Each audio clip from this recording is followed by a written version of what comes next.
Salam sejahtera Malaysia, selamat datang ke channel Fels Lifestyle. Tuan-tuan dan puan yang amat dihormati sekalian, dalam satu artikel panas daripada sinarharian.com, artikel panas yang menyebut nama Lim Guan Eng dan juga dua ahli parlimen daripada PAS.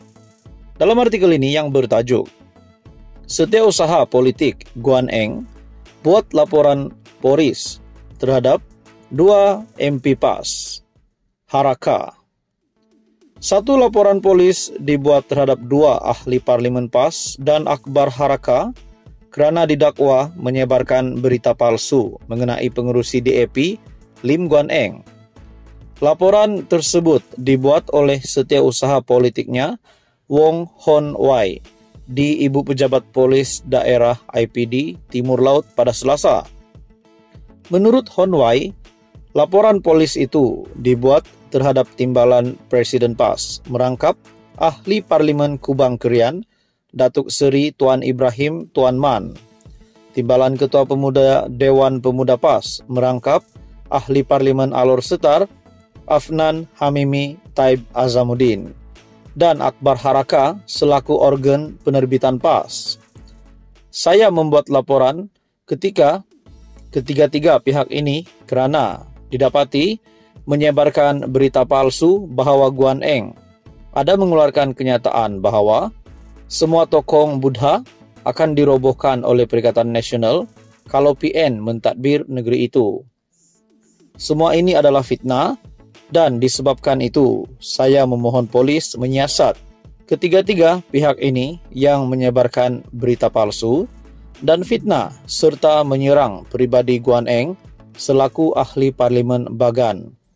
Akibat fitnah tersebut, ramai ahli PAS dari seluruh negara telah membuat laporan polis terhadap Guan Eng, katanya ketika ditemui di pekarangan IPD Timur Laut pada Selasa.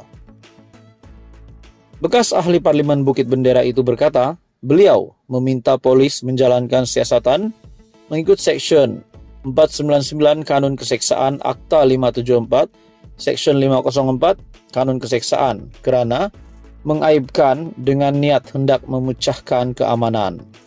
Katanya, kes itu juga perlu disiasat di bawah Seksyen 505 dalam kurungan B Kanun Keseksaan kerana mendatangkan hianat awam dengan niat hendak menyebabkan ketakutan kepada orang awam terhadap ketiga-tiga pihak berkenaan. Salam sejahtera Malaysia, selamat datang ke channel Fels Lifestyle. Tuan-tuan dan puan yang amat dihormati sekalian, dalam sebuah artikel berita daripada biharian.com yang menyebut nama salah satu kepimpinan tertinggi PAS ataupun Menteri Besar Kedah iaitu Sanusi. Artikel ini bertajuk, "Itu rumah Abang Sanusi. Tak guna 1 sen pun duit Sanusi."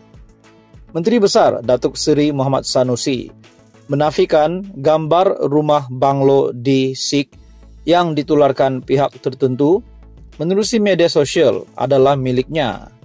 Sebaliknya, beliau menegaskan kediaman terbabit adalah milik abangnya yang bekerja sebagai penyelam dasar laut dan tidak mempunyai kaitan dengan politik dan pilihan raya. Foto sebuah banglo di Sik lengkap dengan image Google Map yang cuba digambarkan ada kaitan dengan saya hingga timbul tanggapan, kononnya banglo itu milik saya, sedang ditular oleh para pemfitnah dan pendengki di media sosial. Ia tidak benar dan semata-mata fitnah. Pemfitnah ini bekerja keras menjelang pilihan raya negeri untuk mempengaruhi orang ramai percaya saya kini hidup kaya raya hingga mampu membina rumah seperti itu, katanya dalam kenyataan. Muhammad Sanusi yang juga ahli Dewan Undangan Negeri Adun Jeneri menegaskan tiada 1 sen wang miliknya digunakan untuk membina rumah itu dan ia dibina sendiri oleh hasil titik peluh abangnya sendiri setelah bekerja keras selama puluhan tahun. Katanya, selama ini abangnya terpaksa tinggalkan isteri dan anak-anak hingga 3 atau 4 bulan sebelum dapat kembali bertemu keluarga. Bukan sekali dua, tetapi banyak kali ketika istrinya bertarung nyawa melahirkan anak. Si suami pula sedang bertarung dengan hiu dan jerung di dasar laut. Mereka suami istri, termasuk anak, telah banyak berkorban selama ini. Amat menyedihkan tatkala sampai masa untuk mereka mengecap sedikit kegembiraan dapat masuk rumah yang baru siap. Ada pula orang yang dengki dan sakit hati, hingga tergamak menjajah fitnah konon rumah itu bukan milik mereka. Apakah salah mereka kepada kalian, pemfitnah, katanya. Muhammad Sanusi turut mempersoalkan adakah menjadi kesalahan abangnya mengumpul duit setelah berpuluh tahun bekerja, mempertaruhkan nyawa dalam keadaan begitu bahaya untuk memberikan sedikit kegembiraan kepada ahli keluarga. Apa salah dia kepada kalian sehingga tidak berkira langsung menyebar fitnah sedangkan kalian tidak kenal pun siapa pemilik rumah itu? Adakah kerana dia abang saya, dia tidak boleh bina rumah besar walaupun dia ada duit dan mampu untuk bina rumah seperti itu? Katanya sebagai adik, beliau tahu abangnya sudah lama bekerja keras untuk membahagiakan keluarganya. Mereka dengan mudah menyebar fitnah untuk mendapat sedikit habuan atau memuaskan dendam kesumat yang lama terpendam. Mereka seperti lalat penghurung tahi yang kotor lagi jijik. Bersiap sedialah kalian semua untuk menjawab di dunia dan akhirat atas dosa yang telah disebarkan, tegasnya. Salam sejahtera Malaysia. Selamat datang ke channel Fels Lifestyle. Tuan-tuan dan puan-puan yang dihormati sekalian, dalam sebuah artikel berita daripada BH Online, kita bentang karpet merah dari lapangan terbang sampai ke hotel jika benar ada individu mahu melabur RM500 bilion di Langkawi. Dalam satu topik berita yang panas ini, Tengku Zafrul sebagai Menteri Perdagangan Antarabangsa dan Industri berkata jika dakwaan bekas ahli Parlimen Langkawi itu benar, ia bakal mencipta sejarah dan rekod baharu buat Malaysia. Bekas Perdana Menteri Tun Dr. Mahathir Mohamad perlu mendedahkan butiran pelabur yang didakwanya mahu melabur sehingga RM500 bilion di Langkawi. Anda tahu tak, dalam sejarah pelaburan, jumlah pelaburan diluluskan tertinggi ialah RM309 bilion setahun. Sejak Malaysia merdeka sampai sekarang, tak pernah ada pelaburan tinggi sampai RM500 bilion. Masa Dr. Mahathir jadi Perdana Menteri, tak pernah ada pelaburan diluluskan setinggi itu. Kena ingat juga, RM309 bilion ini adalah jumlah keseluruhan pelaburan yang dihimpunkan dari pelbagai sumber, bukan dari satu pelabur saja, dan pelaburan ini adalah untuk seluruh Malaysia dan bukan hanya di satu lokasi.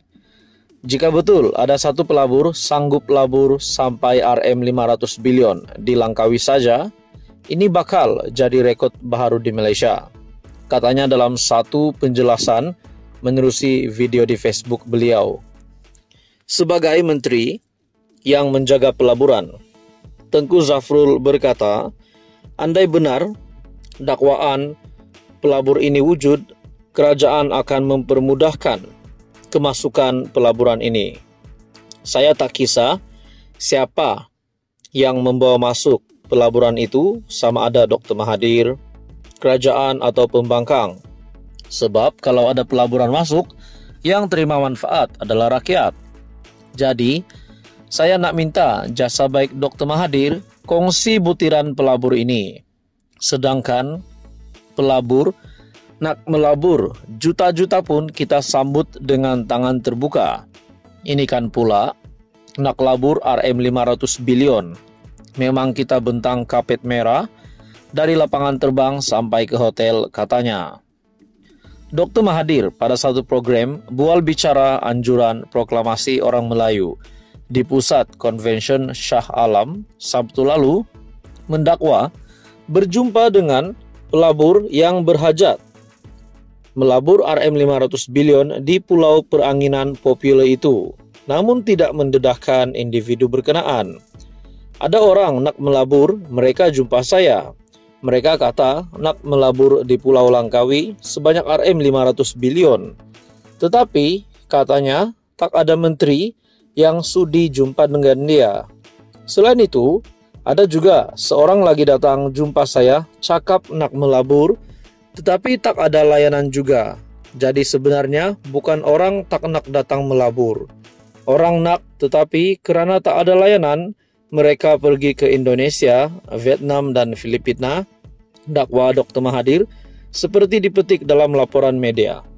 Tuan-tuan dan puan-puan, persoalannya apakah yang dinyatakan Dr. Mahathir ini adalah satu perkara yang benar atau hanya rekaan semata-mata untuk mengubah pandangan rakyat ataupun netizen kepada kerajaan, kepada barisan kepimpinan menteri-menteri di dalam kabinet kerajaan perpaduan. Namun, itu semua menjadi persoalan.